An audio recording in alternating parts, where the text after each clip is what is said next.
bo vodil župan, kakršnega to mesto še ni imelo. I am Muslim.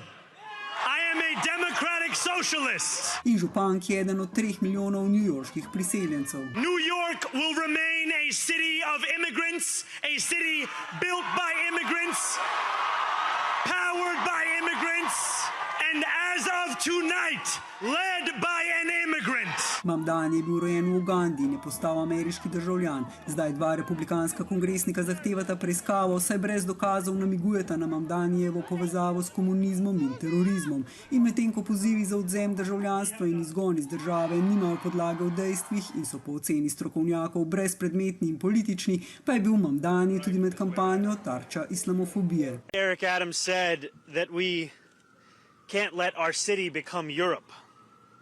He compared me to violent extremists. Nekaj nezaupanja in zaskrbljenosti je v mestu z največ judovskimi prebivalci zunaj Izraela sprožila Mamdanijeva podpora Palestini in kritike Netanjahujeve vlade zaradi vojne v Gazi. Mamdani pa zagotavlja, da se bo kot župan boril proti naraščajočemu antisemitizmu. Za zmago na volitvah pa so bile sicer odločilne obljube o mestu, ki bo dostopno za vse. This is a campaign to bring the struggles of working New Yorkers back to the focus of our politics.